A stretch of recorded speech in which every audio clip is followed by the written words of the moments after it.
This is not a sponsor, but I did got this kit from Gundam Model Center, aka Gundam Central. So if any of you guys are interested in picking this kit up, please go get it from them.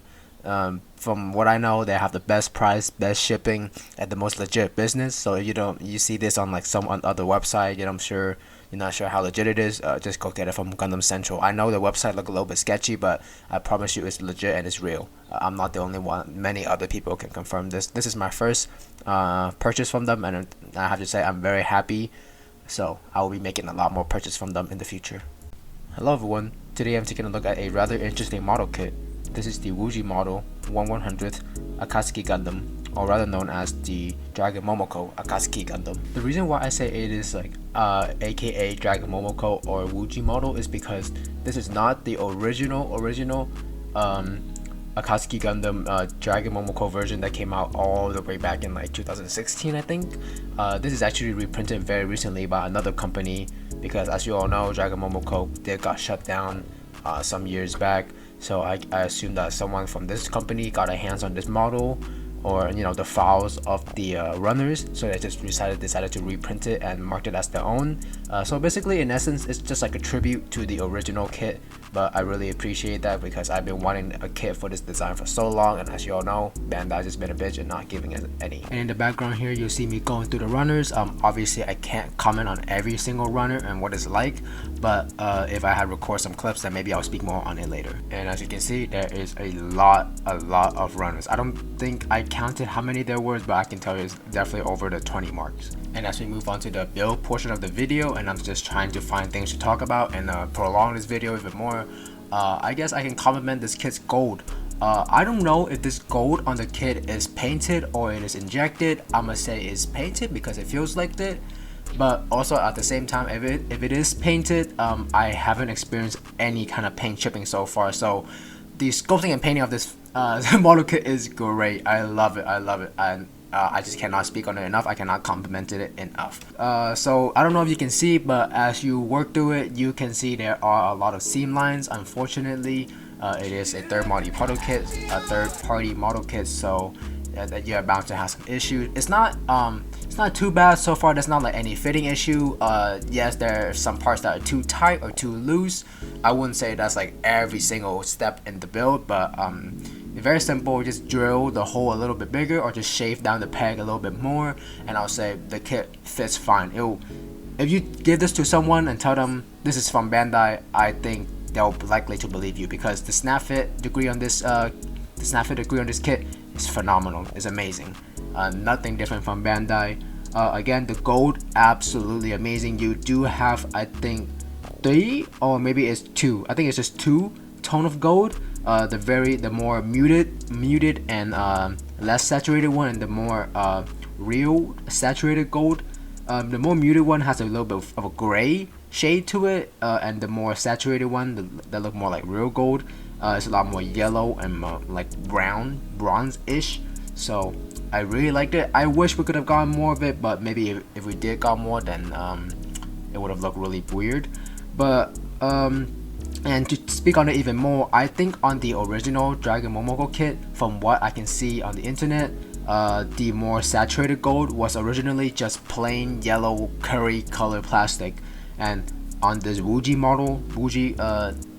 reprinted model, I think they did an excellent job recasting it in proper gold instead. Just absolutely amazing. So plus 100 point for Wuji. Oh, and also I should mention, every single piece on this kit is undergated, even to the most little and undermining piece in this kit. It is undergated. I guess which helped because it's entirely gold and you don't want a lot of nub marks on the gold surface. But for me, that's a great thing. For some people, I do know they really don't like that, which is kind of weird because why wouldn't you want undergating on everything? To be honest, I did not even pick up my files at all building this. It is all just double snipping out the piece and from the runner, and it looks amazing. I challenge you throughout the entire video, look for a nub mark, and I don't know, yeah, you get a cookie or something. So funny thing is, I don't know what I'm actually doing in this clip. I guess I'm just trying to talk about the backpack because when I'm filming these clips and when I'm recording my voice lines, I don't actually have a script written out. I just go with whatever the clips is going whatever the clips is insinuating. So I guess here I'm just trying to show off the parts, especially the wings. So I do know on here the wings here right here is it has a very weird nub mark, so definitely be careful here. I don't think you can do anything about it, so you're just gonna cut out and deal with it. You know, not a skill issue. Is literally there's nothing you can do about it except painting it over. So nobody. So please don't comment that it's not a skill issue. So I guess here I'm just trying to show you how good undergating is on this kit, because again every piece is undergated and it really doesn't make a difference whether you sand it down or do a double snip technique. You can see here the gate is still attached to the piece, but as soon as you look on the other piece, you can see there was no nub, there's no gate trace there, you know, there's no white marks. So again, no need to pick up your files, just do the double snip throughout the entirety of this kit and nothing will change. It will still look amazing. So while we're on the backpack building portion of this video, and specifically this is the issue with the wings on the oratory pack, it is very frustrating and honestly kind of ruined the experience. It's not too much. It's not like I'm being a toddler about it. It's just aside from this issue, this backpack, the oratory is amazing. It's just this part of the wings is a little bit frustrating. So as you can see, don't confuse these little two white pieces for nubs that you can throw away. You need them to be in there to hold the flaps on the back of the wings together, which is honestly I don't know if this was an issue on the original Dragon Momoko kit as well, or is it specifically a Wuji model problem, but on the manual it shows you something very different from what you actually get, because on the manual here you can see that this is D7. It has a little peg that you can plug into the white tip of the wing. But on the actual kit, and I promise you, it did not have a peg on the runners. When you cut it out, it just looked like that, like two little nubs. And so what you gotta do is you just gotta shove it in there and just keep shoving it in there until it fits right. And when you plug in the flaps, the flaps just sit not tight. It just fit. It's just gonna fit in there and try to handle the whole thing together, and somehow the wings come together. I'm really sorry I did not got to film the building portion of this, but yeah, I wish everyone good luck building the wings when they do pick up this kit.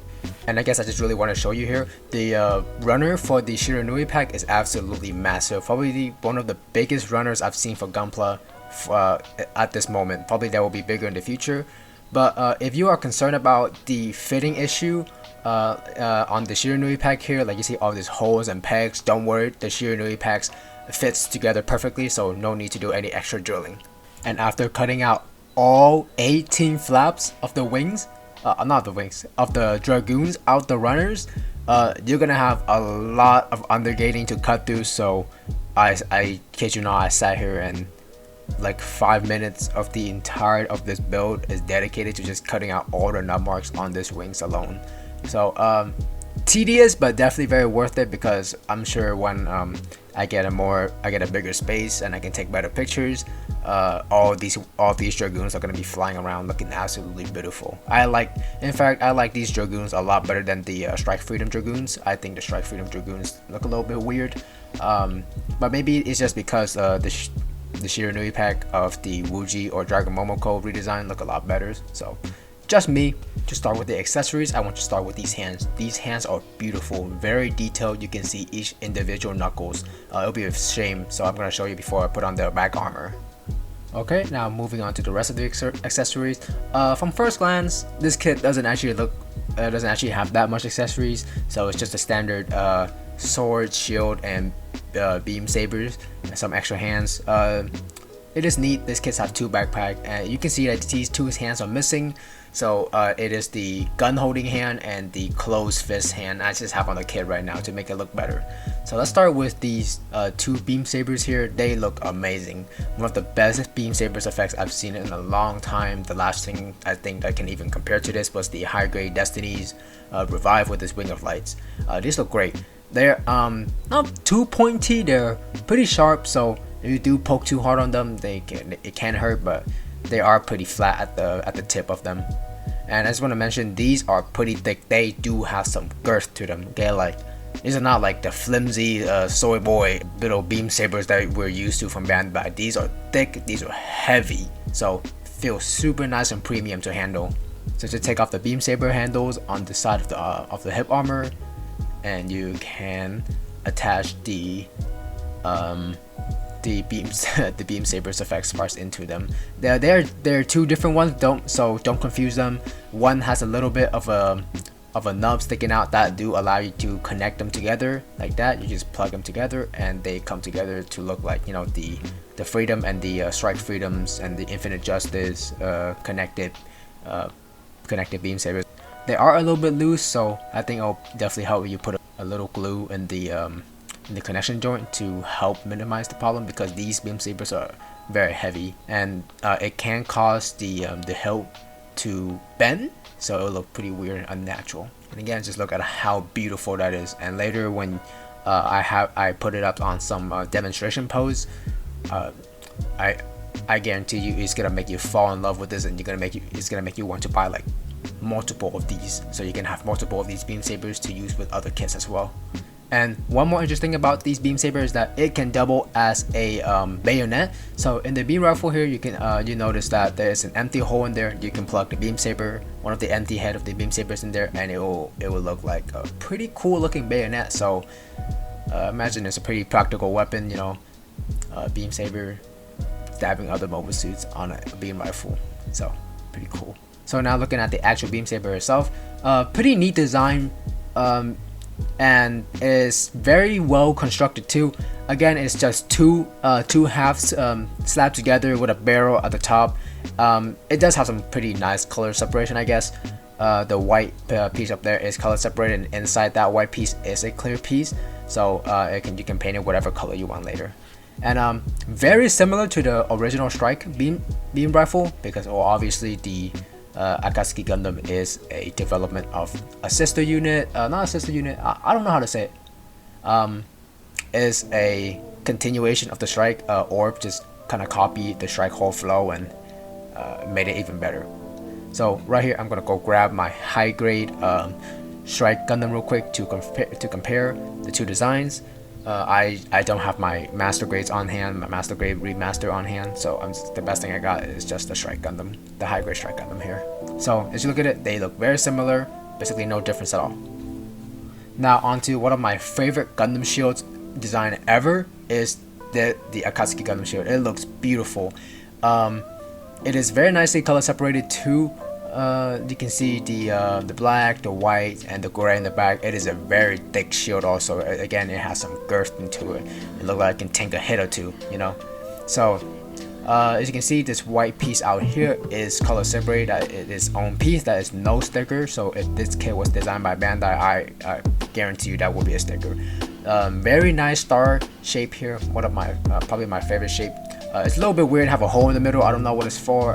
So I guess it just looked like the orb flag. It looked like on the orb flag. So back here we do have the color separated gray armor in the back. The handle attachment, you can attach it to the back of the arm, and this hole right here and this peg right there. You just put them together like that, and it'll fit perfectly fine. It can fold in to sit more flush with the hand, or it can fold out, you know, depending on however you want it to look on the pose. There is a handlebar in there as well, but I find that most of the time it is pretty unnecessary, so you don't have to put it in there for the pose to look better. If you feel like a completionist, go ahead, but that's just not my thing to do.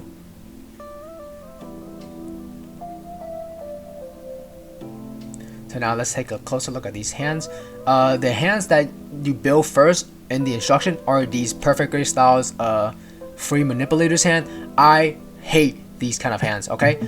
They just feel way too flimsy, way too gimmicky.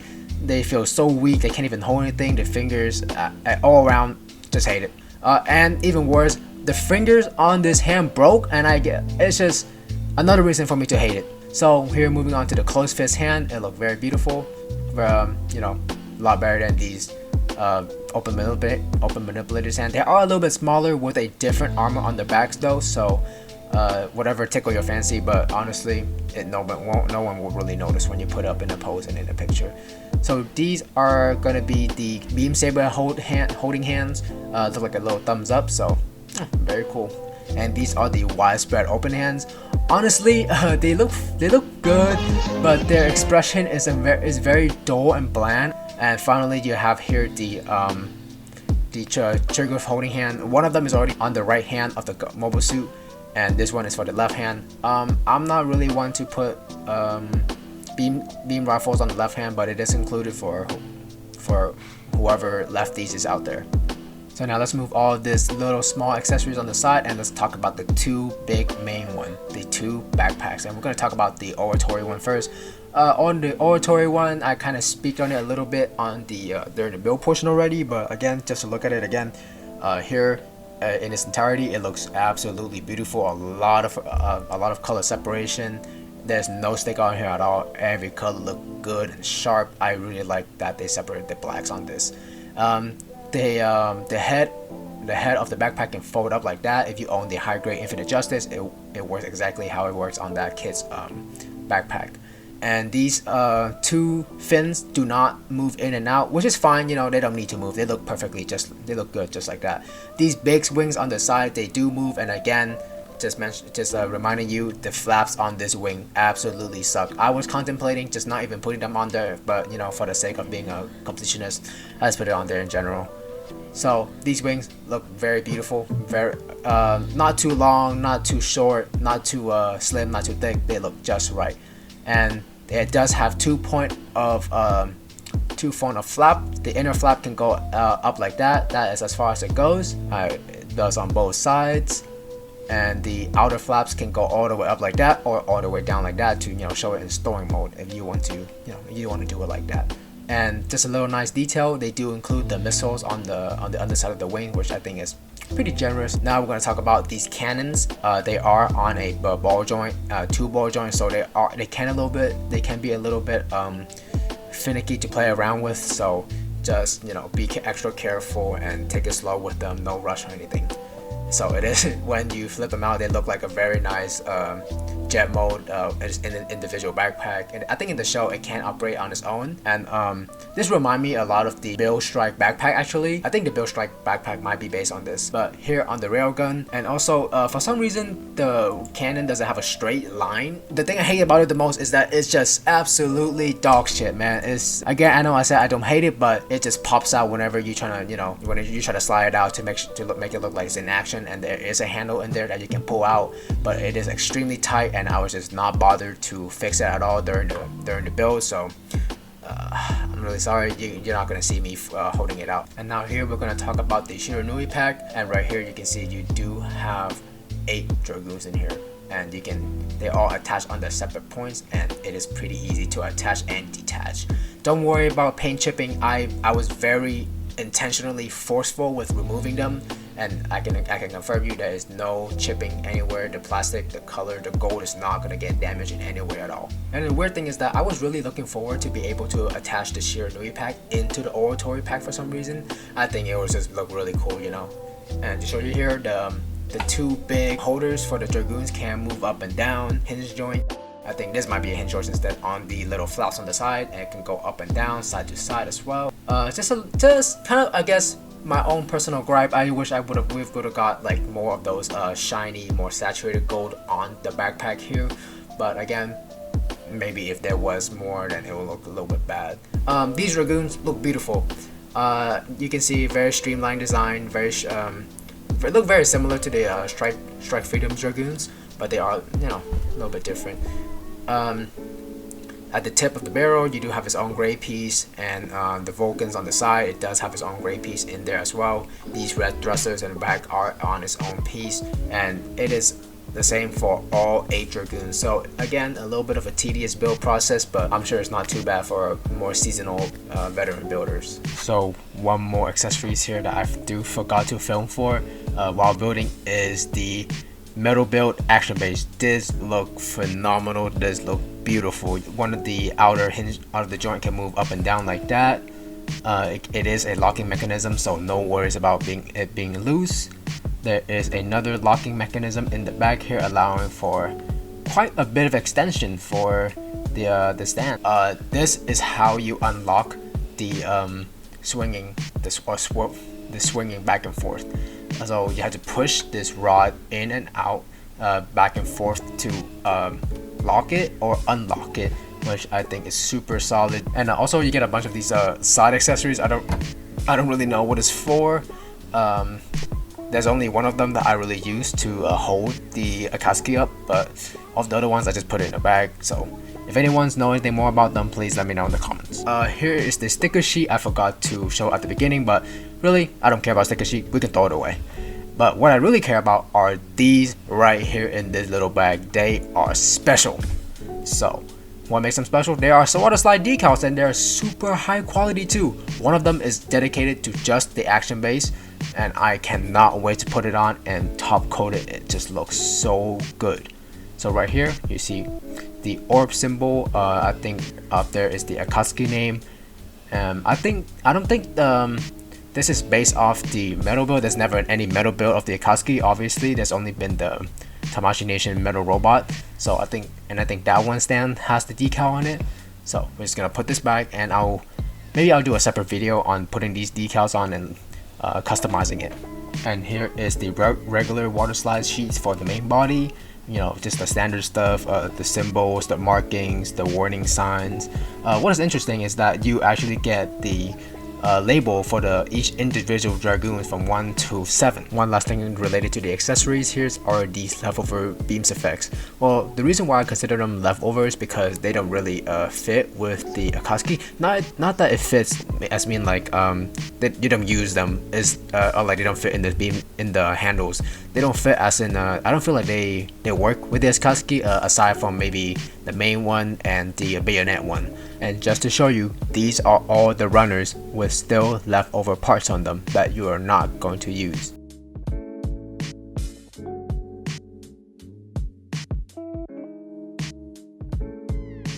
Here's a quick overview of all the leftover pieces. Of course, you have a lot of the gray in the pieces. These are the beam sabers effects. The red pieces, poly caps, and the gold ones. I think the gold ones are interesting. You should keep an eye out for those. Now onto my favorite part and my most important aspect of any kit or figure, the articulation. The neck on this kit is actually very limited. It can only go up that much, which is honestly not too much. Can only go down. Honestly, it cannot go down at all. It can't even do a 360 rotation. It does have a chicken neck, but really you cannot get anything out of it that much. Moving down to the shoulder here, they can rotate all the way. So when you want to rotate the shoulder, you actually want to hold as close to the inner armor as possible. Don't hold it on the outer armor because it's very loose and they can come off very easily just like that. And this is the same issue on both sides, so make sure you're applying force very carefully when rotating the shoulder. There is another joint in the chest itself, allowing to raise up that much, but the huge shoulder armor does clash with the head and the V-fin. So just be very careful you don't snap the V-fin. The shoulder armor can move on its own. The arm can raise up by itself by 90 degrees. It does get stopped at the armor of the shoulder. The arm can rotate 360 as well. There is a double joint bend at the elbow, but for some reason the top joint is very loose. Not loose, but it's alright, and the bottom joint is very tight, so make sure you are applying appropriate force when you're bending the whole arm. At the wrist here, it can again rotate 360.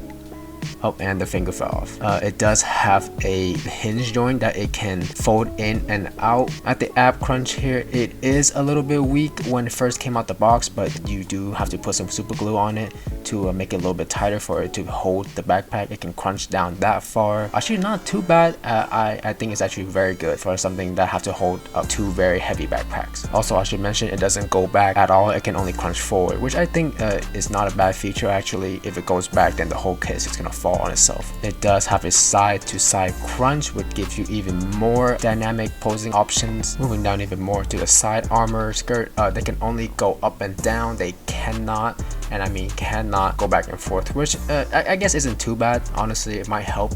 It is a little bit loose, so might help that you want to put some glue on both sides of it. The back armor can fly back and forth, thus give you some room for the legs to swing back for some very good poses. This thrusters in the back can go up and down as well, only very little. And the front skirt armor, it looks like it operates a lot like regular MG skirt armors, can go all the way up and all the way down. It has a ball joint that's connected to the inside of the hip and a hinge joint connected to the armor itself. The legs can swing up all the way like that, can swing all the way back like that, which is honestly one of the best. I haven't seen regular Bandai MGs that's able to do that. It can kick to the side that much, which is still pretty decent too. I should mention, if you take off both these side armors, they can go out even more. I should also mention there is a hip drop down mechanism, but it is extremely hard to like swing them down to. So I suggest you pick one and you leave it at that. You either have it up permanently or down permanently. I personally choose down because you can obviously always get more range of motion out of that. So now onto the leg itself. It has, I think, 1, 2, 3 points of bend. So that's the first point, second point. The second point is actually in the knee armor itself when the third point bends. So it's kind of a nice armor splitting gimmick that I really appreciate and really like to see. It is such a satisfying gimmick. I just really wish all Gunpla in general, no matter what grades, start implementing it more. This flap also go up and down back here. The ankles are actually very limited on this kit, which is a little bit disappointing, although it doesn't matter as much because this is a mainly sky and space mobile suit, so I don't think it'll be getting on the ground much. But I do think these are coming from the original Strike Gundam feet of Dragon Momoko, so it is a little bit disappointing because the strike is on the ground a lot. The toes can only go up and down very little. The ankle armor does go up and down, but also very little again. In the end, these issues are actually not that serious, and with a little bit of time and some glue and some patience, you actually can fix them. The articulation problems, the limitation, to me, they actually don't really matter that much. I can make do with some limited articulation to still make some good poses regardless. And even if you're someone that doesn't pose their Gunpla a lot, just it standing there is pretty solid and it's still amazing looking on your shelf. I still recommend getting this kit just because it looks absolutely gorgeous. So just to wrap up the video, here's just some final thoughts as the kit is spinning around in different poses. So number one, I did miss out during the accessories portion. The beam sabers and the beam saber hands, they don't really work together. When you put the beam sabers into the beam sabers hand, you can't really put the fingers, the outside finger parts back onto the hand. So, and same thing applies to the beam rifle holding hand as well.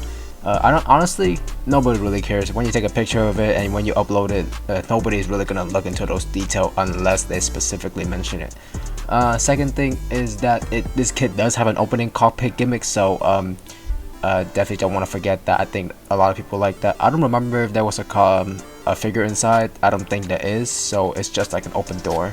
Oh, and also the action base attached to the kit by plugging into its rear armor skirt. In the back of the armor skirt, there is an armor. There's like a hole that you can plug the stand into. One of the adapters should work, so just test it out. Whichever one you like the best, just put it on. It can be a little bit loose, so again, just put some super glue onto the peg itself and hope for the best. And if you're still watching, thank you, and really thank you from the bottom of my heart for sticking through the entirety of this review. This is my first review back. I hope I will be making a lot more reviews soon. I have some kits that I want to make a review of, very in-depth. I know I talk a lot, but I just really want to go into all details, very specific details with all these kits. I want everyone to really understand what they're gonna get into when they buy this kit. So again, thank you, whoever you may be. I want to thank you personally that you are watching through this entire video, and if you want to help me out even more, you can always follow me on Instagram at @10gundam, because I do post there a lot more frequently than here on YouTube, and I post here mainly just reels, pics. So thank you. I hope I see you in the next video.